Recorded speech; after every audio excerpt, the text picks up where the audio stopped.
والدین حیات ہیں، اولاد وراثت کا مطالبہ کرتی، لیکن والدین وراثت فی الحال تقسیم نہیں کرنا چاہتے، اولاد کے لیے کیا حکم ہے؟ پہلی بات تو یہ ہے اماں ابا کو مار دیں، وراثت ان کے مرے بغیر نہیں ہوتی، یہ ذہن میں رکھیں۔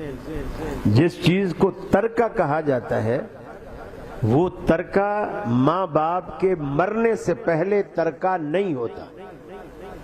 ہاں اگر اپنی زندگی میں ماں باپ از خود دینا چاہیں تو وہ ترکہ نہیں کہلائے گا، وہ گفٹ کہلائے گا۔ لیکن وہ گفٹ اگر کسی کے لڑکے بھی ہیں اور کسی کی لڑکیاں بھی ہیں تو لڑکے اور لڑکی میں جیسے ترکے میں فرق ہوتا ہے گفٹ میں فرق نہیں ہوگا، برابر جائے گا۔ یعنی اگر 100 روپیہ لڑکے کو ملا ہے تو لڑکی کو بھی 100 ہی روپیہ ملے گا، اس کو 50 نہیں ملیں گے۔ زندگی میں نبی کریم صلی اللہ علیہ وسلم کے سامنے ایک شخص اپنے غلام کو لے کر آیا اور بیٹے کو لے کر، اور آ کر کے کہا یا رسول اللہ میری بیوی کہتی ہے کہ یہ غلام میرے اس بیٹے کو دے اور رسول اللہ کو گواہ بنا، تو میں اس لیے اپنا بیٹا بھی لایا ہوں غلام بھی لایا ہوں تاکہ آپ اسے دے بھی دیں اور گواہ بھی بن جائے۔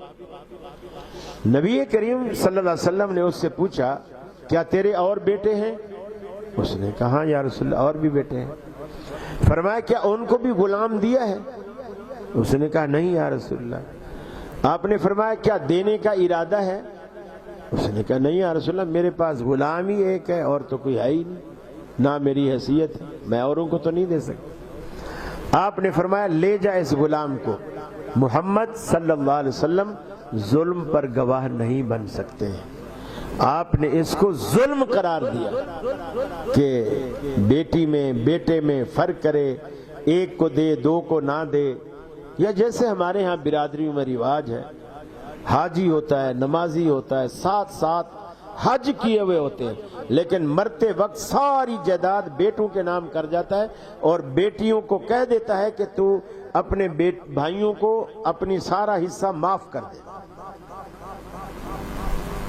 اور اللہ نے قرآن میں بڑی سخت بات فرمایا تلک حدود اللہ، کہ جو میں نے وراثت کے مسئلے بتائے ہیں یہ اللہ کی حدیں ہیں۔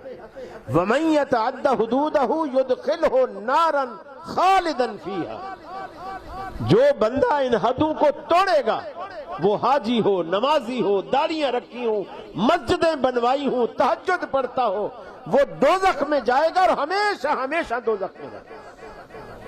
جو بندہ اپنی زندگی میں بیٹیوں سے کہتا ہے کہ بیٹا انگوٹھا لگاؤ کہ تم نے اپنا حصہ بھائیوں کو معاف کر دیا، اس نے گویا بیٹیوں سے اپنے جہنمی ہونے کا دستخط کرایا اور انگوٹھا لگایا۔ یہ تو قرآن ہے۔ اللہ سے ڈرو، انصاف کرو، اور اولاد مطالبہ نہیں کر سکتی ماں باپ کی زندگی میں۔ اور میں یہ کہتا ہوں کہ ماں باپ اگر زندگی میں ایسی بے وقوفی کر بھی بیٹھے دے دیں تو یقین مانیے ان کی جائیداد بانٹنے کے بعد گھر میں کتے جیسی بھی عزت کوئی نہیں کرے گا۔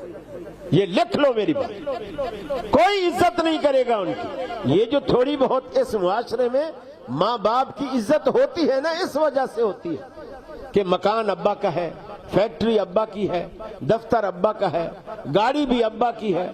آخر مرے گا تو بٹوارا تو ہوگا نا، ہمیں تو حصہ ملے گا نا۔ اور جب لے بیٹھتے ہیں اور آنے کی امید ہی نہیں ہوتی، پھر ماں باپ ان اولادوں پر بوجھ لگنا شروع ہو جاتا ہے۔ پھر وہ بڑا بھائی کہتا ہے کہ میں نے کچھ ٹھیکہ لے رکھا ہے، ایک ہفتہ ہو گیا بوڑھی ماں بھی در پڑی ہوئی ہے ابا بھی در پڑا ہوا ہے، تم رکھو، کیا تم نے جائیداد کا حصہ نہیں لیا؟ اس وقت ماں باپ بوجھ بن جائے۔ اور عجیب ہمارے معاشرے کا حال ہے کہ دو میاں بیوی ہوتے ہیں، دو، وہ اپنے 8-10 بچوں کو پالتے ہیں، 8-10 بچوں کو دو میاں بیوی پالتے ہیں، اور جب یہ دو میاں بیوی بوڑھے ہو جاتے ہیں اور وہ 8-10 بچے جوان ہو جاتے ہیں تو وہ 8-10 بچے مل کر بھی دو بوڑھے ماں باپ کو نہیں پال سکتے۔ بوڑھے ماں باپ 10-12 بچے پالتے ہیں اور وہ دو ماں باپ بھی نہیں پال سکتے۔ اس لیے زندگی میں بانٹنے کی غلطی کبھی نہ کریں۔ کبھی نہ کرنا۔ میں اسلام آباد کا ایک تجربہ آپ کو بتاؤں۔ اسلام آباد کے اندر ایک شخص انجینئر تھا اور وہ بڑا اچھا الیکٹرانکس انجینئر تھا، اس کو کویت وغیرہ میں کہیں اس کی جاب لگی ہوئی تھی کسی کمپنی میں، وہاں سے پیسہ بھیجتا تھا، اور یہ کویت کا پیسہ بھی میرا خیال ہے تمام پوری دنیا میں سب سے زیادہ ویلیویبل پیسہ کویت کا ہے، اور وہ پیسہ ادھر پاکستان میں اس کی بیوی تھی، بچہ تھا، بچے کو اس نے امریکہ میں پڑھانے بھیجا ہوا تھا، پیسہ آتا تھا، اماں کچھ خرچے میں رکھتی تھی، کچھ بیٹے کو پڑھائی پہ لگاتی تھی۔ بیٹا پڑھ لکھ کے ڈاکٹر ہو گیا، اس کی ریٹائرمنٹ ہو گئی، وہاں سے کچھ یکمشت رقم بھی اس کو ملی، وہ آیا ادھر پاکستان، اسلام آباد میں اس نے گھر بنوایا، طبیعت سے اچھا گھر بنایا، کروڑوں روپے لگا کے گھر بنایا، 2 میاں بیوی، ایک اکلوتا ان کا بیٹا۔ اس کو بیٹے کو انہوں نے امریکہ سے بلایا، بیٹا اب آؤ، ہم آپ کی شادی بھی کرتے ہیں اور ہم آپ کو ایک سرپرائز دینا چاہتے ہیں۔ بیٹا آ گیا، اس کی شادی انہوں نے کرا دی۔ سرپرائز کیا دیا؟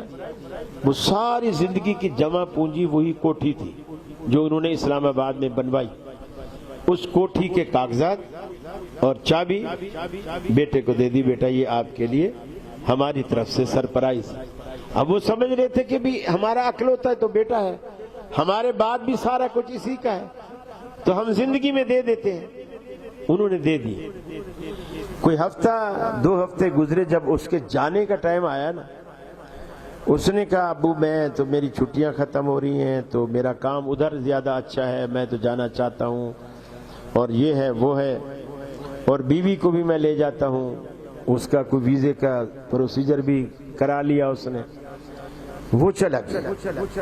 ہفتے 1.5 ہفتے کے بعد کچھ لوگ آئے اور اس بوڑھے ماں باپ کو کہنے لگے کہ مکان خالی کر۔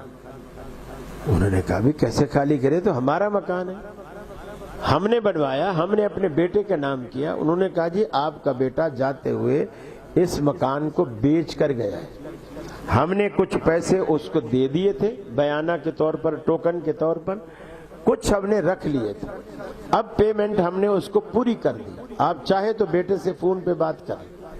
انہوں نے فون پہ بات کی، بیٹے نے کہا ہاں ابو اتنے بڑے گھر کی مجھے تو ضرورت نہیں تھی، آپ تو 2 بوڑھے ماں باپ ہو، کہیں بھی گزارا کر لو گے، مجھے یہاں پیسوں کی ضرورت تھی اپنے بزنس کے لیے، میں نے وہ مکان بیچ دیا۔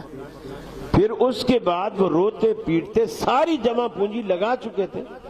اس کے بعد انہوں نے کیا کیا، برابر میں کوئی بنگلہ تھا، وہ کوئی اس کی اولاد نہیں تھی، وہ بھی بڑا امیر آدمی تھا، انہوں نے کہا ان دونوں میاں بیوی سے میں ایسا کر سکتا ہوں آپ کے لیے، میرے پاس سرونٹ کوارٹر ہے، وہ خالی پڑا ہوا ہے، آپ کا جب تک دل چاہے سرونٹ کوارٹر میں آپ رہیں، کھانا پینا آپ لوگ اپنا کرنا، میں اس جگہ کا کوئی کرایہ آپ سے نہیں لوں گا۔